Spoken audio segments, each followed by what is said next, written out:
Melissa Grant stepped off the plane from Poland carrying more than just her duffel bag. Months of military discipline clung to her shoulders like an invisible weight, and every scar, inside and out, felt a little heavier in civilian air. The airport smelled faintly of burnt coffee and carpet cleaner, but to her, it was the scent of home, or at least something close to it. By the time she reached her rental car, the sun was low, painting the horizon in tired shades of orange. That's when her phone lit up with a name she knew by heart, her mother's voice poured through the speaker, honeyed and warm. Melissa, honey, we're all so proud of you. Your sister Sam can't wait to see you. The words were perfect. Maybe a little too perfect. Pride had never been a steady currency in her family. It was given in moments, then taken back twice as fast. Melissa smiled into the silence that followed the kind of smile you wear because you know is expected. She agreed to come by the next day. But habits like instincts are hard to kill. She booked a hotel for the weekend before even putting the phone down. Homecomings could be unpredictable battlefields. It was best to have an exit strategy. That night, she laid out her outfit for the BBQ neutral blouse, low-heeled boots, nothing flashy, clothing that wouldn't spark her mother's criticism or Sam's mocking smirk. In the military, you learn to choose your gear for the terrain ahead. Tomorrow's terrain would be her parents' backyard, complete with folding chairs, grilled ribs, and years of unresolved tension hiding under paper plates and plastic cups. She wanted to believe it could be different this time, that maybe the lights strung across the deck would glow warm instead of sharp, that the laughter would feel real, that her sister's smile might not have that practiced edge. Hope, after all, is stubborn. It hangs on even when the evidence says it shouldn't. But as Melissa closed her suitcase, she couldn't shake the quiet thought that had been following her since she stepped off the plane. A welcome can look warm and still burn. The backyard looked like it had been ordered straight out of a glossy magazine. Fresh paint on the fence, new planters lined up with military precision, a wooden deck so bright it threw back the afternoon sun like glass. String lights draped from post to post, little constellations waiting for dusk. Ribs smoked on the grill, sweet and heavy, the scent sticking to the air. Sam stood at the center of it all, exactly where she liked to be. She laughed louder than the music, warm enough to pass for charm, sharp enough to cut. One hand on a wine glass, the other landing lightly on forearms and shoulders as she moved through the crowd. Her friends tracked her with their eyes like birds tracking thermals. Every story ended with her name. Melissa took it in the way a soldier takes in a new street. Quiet, methodical eyes on the edges. The deck was new. The shine was new. Even the welcome mat looked like it had just arrived with the last delivery. Her mother glided by with napkins and a rehearsed smile. Her father manned the grill like a podium, nodding and timing the meat as if he could salute. Then came the first odd thing. Sam passed near the steps with a small clear bottle pinched between two fingers. Not a full-size cleaner, not perfume, something in between. She set it on the railing for a heartbeat kept loose, then palmed it again as she pivoted to greet another guest. The second odd thing arrived as a scent. Under the ribs and lemon cleaner was a sweeter, thinner note, not strong, not obvious, just enough to make Melissa's nose twitch. She watched the light skitter across one section of decking near the steps, an extra shimmer that didn't match the rest. Sam floated back a few minutes later, same bottle, same path. She crouched near the welcome mat and smoothed the edge with two careful fingers like a hostess fussing with photos on a mantle. When she rose, the bottle disappeared into her palm again, then into the shadow of a planter. Her laugh rang out bright as a bell. Guests kept drifting toward the steps. Sam waved them that way with pleasant little gestures, the kind that looked like manners and worked like traffic cones. Twice, Melissa saw a shoe slide a fraction before finding grip. Nothing dramatic, just enough to register. Careful on the new deck, someone said, admiring the shine. It's perfect, someone else answered. Melissa adjusted her stance and kept scanning. The backyard was beautiful. The details were thoughtful. The stage was set. And somewhere beneath the fairy lights and compliments, something was off by a hair, just enough to pull at the back of her mind and not let go. Her mother pressed a smile into place and handed over the tray. Sweating pitchers, stacked cups, a row of lemon slices sliding in their bowl. It wasn't heavy, just awkward. The kind of weight that punishes you if you miss a step. Melissa centered it against her hip, found her balance, and headed for the sliding door. Sun hit the deck like a mirror. One section near the steps flashed harder than the rest, a quick flare that made her eyes narrow. The air carried 3-layer smoke from the Ribs lemon cleaner from the kitchen and something faint and sweet she couldn't name. It tugged at memory the way a half-forgotten song does. They're then gone. She adjusted her grip, left foot forward, right foot tested the board. The tray hummed, with the ice shifting inside the pitchers. For a second, the party sound fell away, just breath, heartbeat, and the tiny tremor where hand meets glass. She told herself not to overthink it. New deck, shiny finish, be careful, keep moving.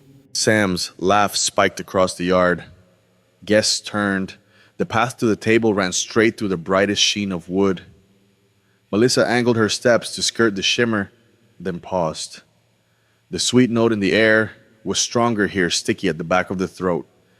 She tightened her core, pulled the tray closer, and chose a line. 2 more steps, then 1 more. The world balanced on her palm. Her left heel kissed the shiny patch. Grip vanished. The tray jolted. Ice skittered. Lemon slices leapt like coins in a shaken jar. Her right foot shot sideways, hunting for traction that wasn't there. Hips twisted. Shoulder pitched forward. The world tilted 30 degrees in a heartbeat. Weight snapped backward. Wood rushed up. Lower back hit the deck edge with a blunt, breath-stealing thud. The jolt fired up her spine, hot and white. Momentum whipped her head. The crown struck hard, a second impact that rang through her skull like struck metal. Time fractured. Glass surrendered, first sharp crack, then the brittle rain of shards on wood. A chorus of gasps flared around her, thin and distant as if heard through a wall. Somewhere a plate skittered across the boards. Somewhere a voice turned into a shout. The sky rolled. The railing spun. Light strobed in broken ribbons between the slats of the string lights. Her fingers clawed at air, at nothing, at the smooth deck that offered no help. The tray flipped arcing end over end, then slammed down hollow final. Sound thickened and stretched. Glass, shout, thud. Then a high, clean ringing that swallowed everything else. The bright patch on the boards flickered in her peripheral innocent as sunlight on water. The sweetness in the air felt stronger, sticky at the back of her throat. She tried to fold, to gather herself, to breathe past the shock, knifing her spine. The party kept moving somewhere far away. Her world had narrowed to wood sky and the roar inside her ears. Commands fired from her brain and fell into a void. Toes nothing, calves nothing. From the beltline down, her body felt like a light switched off. Heat flushed her face while a cold, empty silence settled in her legs. She tried to bend a knee. The signal went out and never returned. Fingertips drummed her thigh. She heard the taps against denim, but felt none of them. Breath stuttered, then she forced it steady in for 4, out for 4, the way training taught her to outrun panic. I can't feel my legs. Conversation around the deck stalled, then picked back up like a record with a scratch. Stop being dramatic. You're fine. Get up. The words landed harder than the wood. Shame rose out of habit, not logic. She checked again, willed a toe to twitch, begged a muscle to answer. Nothing. The sweetness in the air clung to her tongue. The string lights, blurred faces hover at the edge of her vision, curious inconvenience entertained. Maybe it's the shoes. The joke sliced, thin and precise. She swallowed it and said it louder. For anyone still pretending not to hear, I can feel my legs. Silence, then shifting feet, then the party's nervous laughter, trying to stitch the moment back together. It didn't. This wasn't drama. This was damage. Tyler cut through the circle of guests with a medic stride. Knees back, give us space, 2 steps. He dropped beside Melissa, locked his forearms along both sides of her head, and held manual inline stabilization. Melissa, eyes on me. What's your name, Melissa Grant? What day is it, Saturday? Good. Any pain in your neck back? Head. Can't feel my legs. Copy. His voice didn't waver. Possible spinal cord injury. Nobody moves her. He pointed without looking away. You in the blue shirt, call 911. Tell them adult female, fall on deck, loss of sensation below the waist. Possible spinal. You bring clean towels and a blanket. We keep her warm. And still, Melissa breathed with me, in for 4, out for 4. Her chest obeyed. The panic eased half a notch. Can you wiggle your toes? No. Do you feel my hand on your shin-numb pupils? Equal reactive, he said under his breath. Airway clear. No major bleeding. A shadow crossed the sun. Someone held up a towel to block the glare at his request. The porch chatter faded into the kind of silence that follows orders. Help is on the way, Tyler said, steady as a metronome. We're not moving you until they get here. You're doing great. Stay with me. Her father stepped in, hands already sliding under Melissa's arms. We're not waiting around. I'll get her up. Tyler blocked him with a forearm, eyes steady. Sir, do not move her. This is my house. His jaw tightened. She just slipped. If you move her, you could turn an incomplete spinal cord injury into a complete one. Tyler said, voice flat professional. That can mean permanent paralysis. We keep her head neutral, body still, and wait for EMS with a collar and backboard. Her mother hovered with a brittle smile. She's fine. She gets dramatic. Melissa, sweetie, just stand. Everyone's watching. Mom, Tyler said without looking away from Melissa, breathing stable sensations gone below the waist. That's not dramatic. That's neurological. We're not gambling with her spine. Her father tried to edge closer. You don't give orders here. I'm not arguing, Tyler replied. In protecting her, if you lift her and she loses function, that's on you. Everyone heard me. Do not move her. Silence. Pressed in. Footsteps scraped backward. Someone killed the music. Tyler kept his hands bracing Melissa's head, eyes level with hers. Hold the line. Help is almost here. From the street, faint sirens began to rise. Tyler scanned the boards the way a medic reads a battlefield. A rainbow sheen rippled across one section, not everywhere. Just a tight oval near the steps. The light caught tiny swirl marks, the kind a small rag leaves when someone rubs in circles. Along the grain, the thin drip lines had dried to the edge of the step and pooled in a shallow lip. Do not step here, he said. This area is contaminated. He set 4 plastic cups upside down to mark a perimeter, then nodded to a guest with a phone. Photos. Flash on. Wide, then close. Get the clock on your screen for the timestamp. He didn't touch the wood. He didn't let anyone wipe it. The air carried that faint, sweet chemical note. On the railing half hidden by a planter sat a clear bottle with a loose cap. The label showed a greasy thumb smear. Inside, the liquid clung to the plastic, a shade too slowly to be water. This isn't a spill from drinks, Tyler said, calm and clinical. See the rainbowing and the swirl patterns, that's polish or solvent. It was applied, not splashed. He looked at Melissa. You did nothing wrong. We preserve the scene and wait for EMS. They'll bag a sample. His eyes cut briefly toward Sam. No accusation, just a measured glance that said he had noticed the same path she'd taken again and again. Then back to work, blocking the sun with a towel, keeping shoes off the shine, holding the line until the sirens closed in. The MRI room was cold enough to make teeth ache. Plastic cradle under the neck, foam wedges at the hips. Don't move. Don't even breathe deep. The machine started its steady hammer thrum buzz. Each sequence, a countdown she couldn't see.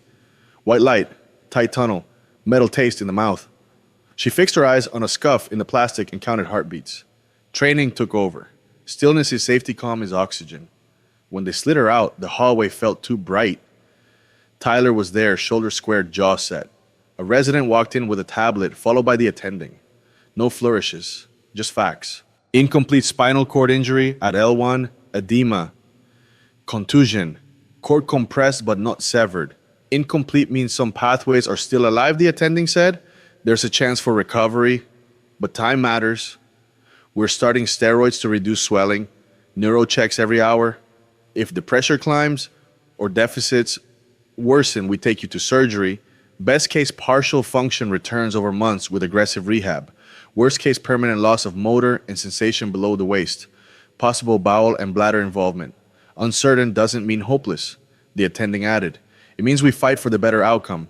They fitted a stiff collar, then a brace for her lower back. Log roll only. No bending, no twisting. She nodded once. What can I control? Your stillness, your breathing, your effort in rehab when we get there, and letting us work the protocol now. Tyler's hand found hers a brief quiet anchor. He didn't say it would be fine. He said what mattered. We've got a plan. The words clicked into place like a mission brief. Objective: protect the cord. Tasks: stabilize, reduce swelling. Monitor, operate if needed. Hazards: time, pressure, fear. She exhaled slowly and chose her side of the fight. Discipline, patience, and the next clean breath. EMS bagged the slick from the deck in a sterile tube gloves on swab-down label timestamp. Photos from 3 angles. A note about the rainbow sheen and the tight swirl marks. The clear bottle from the railing went into evidence to cap, twisted shut, smudged, label logged. At the hospital, a detective read back the basics. Location, time, witnesses, condition. Chain of custody held clean. The lab moved fast. Preliminary report. Commercial grade floor polish, high concentration, undiluted. Viscosity consistent with the product, meant to be diluted before use. Pattern on the wood shows hand application along the grain circles to spread drip lines toward the step lip. Conclusion. Surface prepared to maximize slipperiness. Witness statements aligned. 2 guests heard Sam laugh and say, "Watch this seconds before the fall." Another saw her crouch by the mat with a small bottle cap loose. Tyler's account matched the photos. The sheen, the perimeter he'd marked. The bottles as position. The detective kept his voice even. Intent would be argued later, but purpose was already in the evidence. Scene preserved, substance identified, timeline tight. Melissa listened, jaw set beneath the collar. Her question was simple and surgical. What happens next? More interviews, the detective said. We wait for the full talks panel and product match. If it stays consistent, this moves from accident to criminal. She closed her eyes for one breath. Not relief, not victory, just the click of a truth finding its shape. The waiting room smelled like hand sanitizer and old carpet. Sam arrived first, hair perfect, voice soft enough to float. It was an accident, she told the detective. She slipped. New decks are slick, you know how it is. Her eyes glistened on cue. She's been off balance since Poland. Stressed, probably just tired. A tiny shrug, a practiced sigh. I love my sister. I would never hurt her. Their father leaned forward, elbows on knees. Melissa's always been stubborn, tries to carry too much at once. She's clumsy. Their mother folded a tissue into a perfect square. She panics, makes things bigger than they are.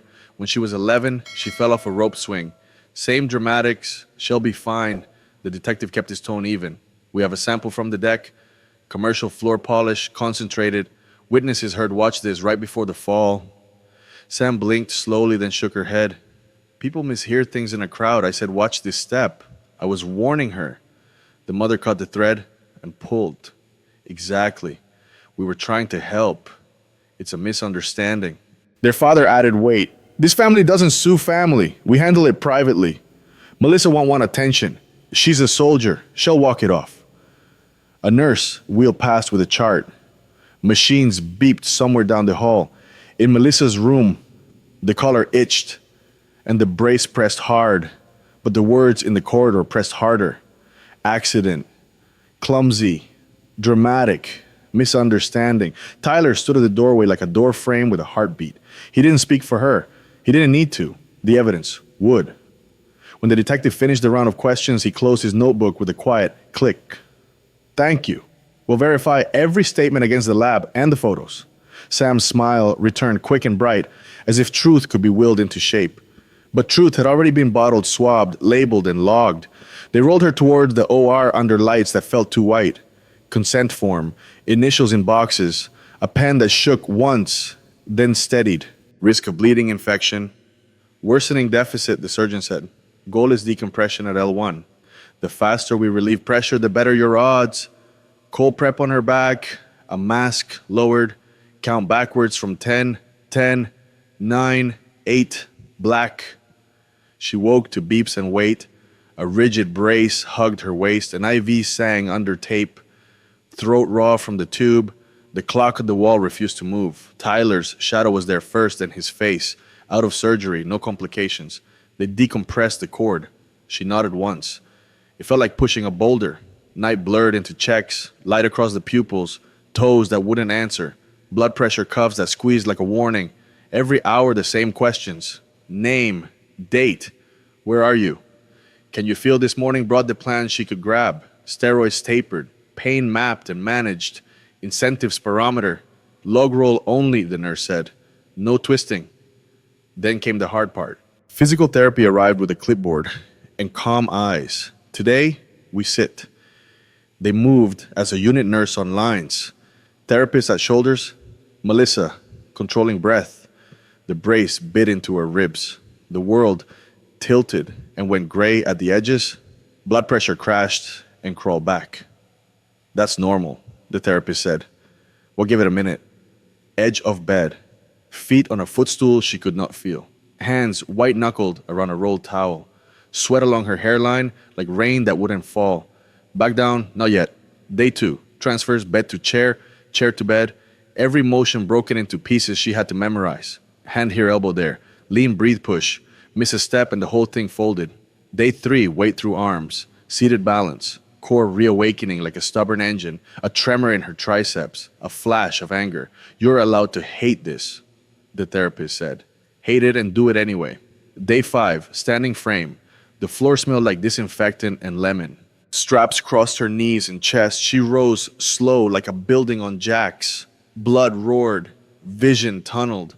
Look at one point on the wall, the therapist coached. Own that point. Small wins, tallied like combat ribbons. 5 minutes upright, 10. Edge of bed to wheelchair in under 60 seconds without a cue. No missed breaths during pain spikes. A tiny flicker in a quad that might have been wishful thinking and might have been the beginning. At night, she made lists. What hurt, what worked, what she would demand from tomorrow. Tyler read them like mission notes and nodded. It's ugly, he said. It's progress. She believed him, not because it felt good, it didn't, because progress here was measured in seconds, in inches, in the grip marks she left in the towel she refused to drop. The hospital room became a war room. On one side of the whiteboard, meds, vitals, therapy goals. On the other, names, dates, filings. Within 72 hours, the district attorney filed criminal charges. For Sam, reckless endangerment and assault causing serious bodily injury. Built on the lab report, the photos of swirl marks, the clear bottle, and witness statements that captured her words. Watch this. For the parents, criminal negligence centered on the delay in calling 911 and pressuring Melissa to stand, despite loss of sensation. Arraignment. Sam pled not guilty. The defense called it an unfortunate accident on a new deck.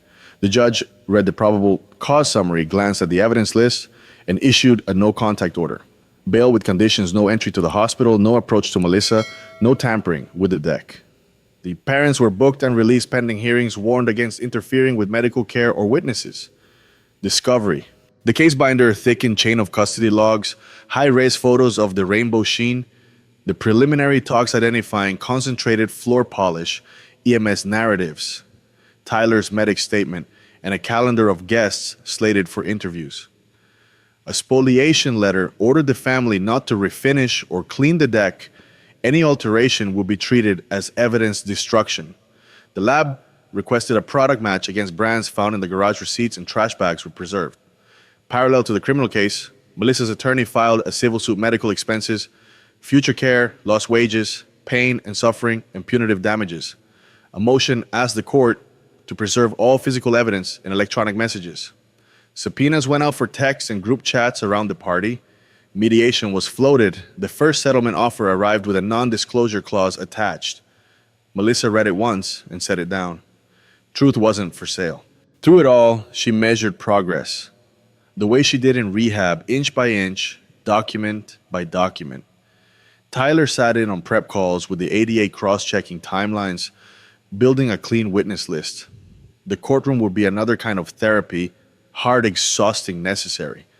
2 fronts, 1 objective: hold the line until the truth stands on its own.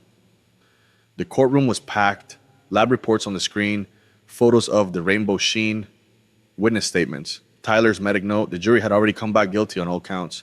The judge looked over his glasses. This was not an accident. It was a preventable, deliberate act that caused severe, lasting harm. Sentence for Sam: 3 years in state prison, no parole eligibility for the first 18 months. No contact order with Melissa remains in effect. Court notes that restitution may be addressed separately. Sam's shoulders dropped, no tears, just the click of a future closing. Then the parents. Their attorney stood voice small. They had already entered no contest pleas to criminal negligence. Sentence for the parents. Guilty of criminal negligence. Mandatory community service and probation under court supervision. Ordered to avoid interference with medical care or witnesses. The gavel fell once.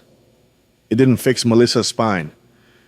It didn't give back the steps already lost, but it told the truth in a language everyone had to hear. She exhaled, slow and even, not victory, not revenge, just accountability finally on the record. Morning started earlier than they used to. Uniform pressed, brace snug, a cane on the passenger seat more tool than crutch. At the stateside logistics command, she took an advisory role planning routes, forecasting inventory, pressure testing supply lines, so younger soldiers wouldn't have to learn the hard way. She taught timing and terrain the way others taught marksmanship, calmly, precisely with examples pulled from bad nights that ended well because the plan held. Meetings turned into briefings, briefings turned into fixes. She rewrote a delivery schedule to keep a medical unit from running dry. She redesigned a spare parts tracker so a maintenance shop could cut wait time in half. The work didn't make headlines. It made missions possible. That was enough. Afternoons belonged to recovery, turned purpose. At the Veteran Center, Melissa helped build a small program for service members and vets with spinal injuries. Not speeches skills, transfers that don't shred your shoulders, stand in frames without blacking out, how to map your day so pain doesn't get the last word. Paperwork too, the forms that stall you, the lines that matter, the sentences that unlock care. Faces and first names became her North Star. A Marine learned forearm crutches without staring at the floor. An Air Force tech sergeant made his first curb hop in a chair and cried, then laughed, then did it again. A young soldier texted, "I walked to my mailbox today. Melissa saved it like a ribbon." Tyler showed up some evenings with takeout and practical fixes. Better gloves, a tip for ramps, a reminder to celebrate inches, not miles. They didn't talk about forgiveness. They talked about future. Standing, she learned, isn't only about legs. It's about what you stand for and who you stand with. The gait was imperfect. The stance was steady. The work was good. Calls went unanswered. Texts stayed unread. Certified letters from her parents were returned unopened with one line on the outside, "Do not contact me." When friends said, "She's still your sister," Melissa's answer never changed. Blood means nothing without loyalty. She blocked numbers, had every request to go through her attorney, and declined every invitation with the same calm sentence: "My safety is non-negotiable. No holidays, no surprise visits, no meetings to talk it out." Boundaries weren't revenge. They were oxygen. Tyler didn't cheer or argue. He simply stood beside the choice. Forward was a road with fewer voices and clearer rules: show up, tell the truth, do no harm, accept none either. The past could keep its noise. She had to work a spine to protect and a life to build without them. Morning light spills across the sidewalk. Melissa says the cane, then her heel, then the ball of her foot. The gait is imperfect. The will is. One breath to steady the core. One step to remind the legs who's in charge. Another step to prove the last one wasn't luck. She doesn't walk for applause. She walks because every inch belongs to her, now won back, paid for, kept. The scar in her spine is not a period. It's a comma. The sentence goes on, past the threshold, past the old scripts and the old rooms. Street noise rises. Sun catches the edge of her brace and throws a thin line of gold. She doesn't look over her shoulder. Forward only. Light ahead. Foot, cane, steadier each time. Final image. Melissa crosses from shade into full sun. The frame holds on her back as the darkness behind her falls out of focus. Cut to white. 1. Boundaries beat bloodlines. Family isn't about DNA, it's about loyalty. The people who love you don't harm you or rewrite your pain. 2. Trust your body and your gut. Suspect a spinal injury. Do not move the person, call 911. Waiting for EMS can save a lifetime of damage. 3. Name toxic behavior out loud. Gaslighting makes you doubt yourself. Document what happened, speak clearly, and loop in an ally. 4. Protect the evidence. Take photos, note the time, keep witness names. Truth is strongest when it's recorded and preserved. 5. Justice and healing run in parallel. Courtrooms create accountability. Rehab restores your life. Don't sacrifice one for the other. 6. Turn pain into purpose. Share what you've learned. Mentor someone. Join or build a support group. Your scars can light the way for others. 5. Quick ways to apply. This, write down. 3. A non-negotiable boundaries for family/relationships. Prepare a 2-sentence, no script you can use under pressure. Save a spinal injury reminder. Immobilize, call 911, wait for EMS. List 3 people you can call for help. Put a weekly self-care block on your calendar. If this story hit home for you, subscribe to Pieces of Soul. Every week, we share real journeys about boundaries, healing, and courage. Hit subscribe and turn on the bell so you never miss an episode. If you've ever chosen truth over silence, you're not alone. Subscribe to Pieces of Soul for new stories every week. What's the biggest lesson you're taking from Melissa's story? Drop it below. And don't forget to subscribe to Pieces of Soul, where we learn to stand tall and move forward together.